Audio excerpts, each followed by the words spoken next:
매일 성경 묵상을 돕는 해설 가이드입니다. 안녕하세요. 묵상 코치입니다. 묵상할 말씀은 요한계시록 1장 9절부터 20절까지 말씀입니다. 오늘 말씀에서 요한계시록을 기록하고 있는 사도 요한은 현재 자신이 밤모라 섬에 있다고 자신의 상황을 말하고 있습니다.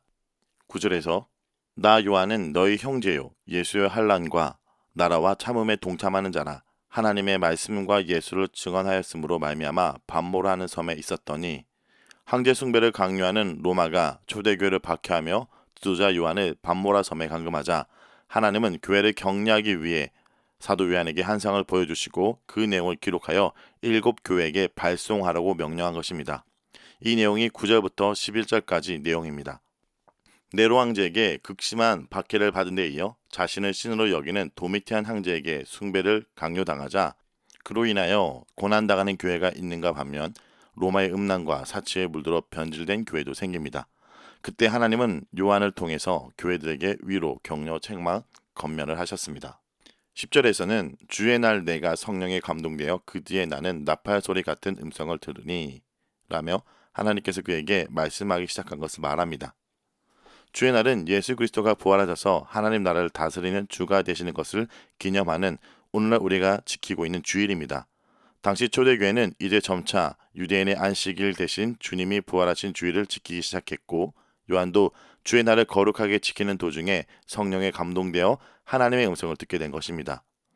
주의 날에 그리스도인이 함께 모여 떡을 떼고 예배하며 말씀을 들었던 것입니다.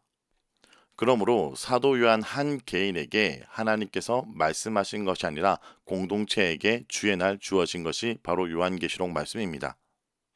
성령님께서 로마 황제의 통치 속에 살아가는 성도들, 교회 공동체를 믿음으로 경고케 하기 위해 전달하신 말씀인 것입니다.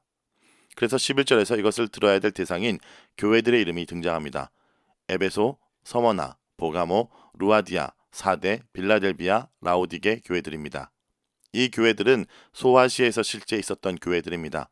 핍박과 환난 가운데 고통당하는 교회, 믿음을 지키고 그리스도께 순종하는 삶을 살아내기 힘쓰는 교회, 이 땅에서 악의 세력과 전투하고 있는 지상의 교회에게 하나님께서 말씀하고 계신 것입니다.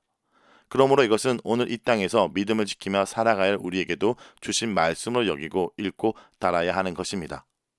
12절부터 이어지는 내용은 이제 하나님께서 사도 요한에게 보여주신 예수 그리스도에 대한 환상입니다. 7 근초대와 인자 같은 이가 등장합니다.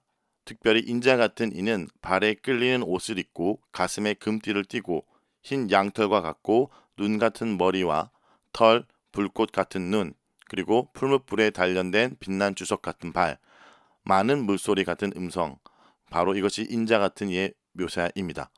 그리고 그분이 오른손에는 7별, 입에는 좌우에 날선 검이 나오고 얼굴에서는 해처럼 빛이 비치고 있다고 말합니다. 특별히 7별과 7금초대는 20절에서 그 의미를 설명합니다. 7별은 7교회의 사자, 7촛대는 7교회입니다. 그러므로 여기 7별과 7촛대는 다른 것에 비유할 필요가 없이 본문 속에서 그 의미를 발견할 수 있습니다. 바로 부활하신 예수님께서 환난 속에 유혹을 받고 있는 교회를 붙드시고 계시다는 뜻입니다. 예수님은 환난 가운데 있는 교회 가운데 계시며 그들을 지금 당신의 오른손으로 붙들고 계십니다. 무엇보다 요한계시록은 교회들에게 이 사실을 알려주기 위해서 기록된 것입니다. 교회에 머르신 주님께서 교회를 세우셨고 지키고 계시고 환난이 교회를 넘어뜨릴 수 없고 음부의 권세가 교회를 이길 수 없음을 기억하고 우리는 이 믿음을 지켜야 하는 것입니다. 이 모습을 본 사도 요한의 첫 번째 반응은 그의 발에 엎드려 죽은 자 같이 되매라고 말합니다. 하나님의 영광 앞에 선 자라면 누구나 겪게 되는 현상입니다. 왜냐하면 죄인인 인간이 거룩하고 순결한 하나님 영광 앞에 모두 거꾸러져 죽을 수밖에 없기 때문입니다. 그런데 이렇게 죽은 것 같이 엎드린 사도 요한에게 오른손을 얹고 이르십니다. 특별히 오른손은 능력의 상징으로 요한에게 힘을 주시며 격려하시는 것입니다. 그리고 요한에게 특별한 사명을 주십니다. 19절에 그러므로 내가 본 것과 지금 있는 일과 장차 될 일을 기록하라 라고 말씀하십니다. 마지막 때 교회에게 전달하고자 하는 말씀을 전하는 증인의 사명을 사도 요한에게 주신 것입니다. 그래서 요한계시록을 이 구절로 정리하면 요한계시록 1장은 본 것을 기록하게 된 이유, 요한계시록 2장과 3장은 지금 있는 일을 경험하고 또 경험하게 될 교회를 위한 겉면, 요한계시록 4장부터 22장은 장차 될 일인 예수 그리스도 재림 전후에 일어날 사건으로 기록되어 있습니다.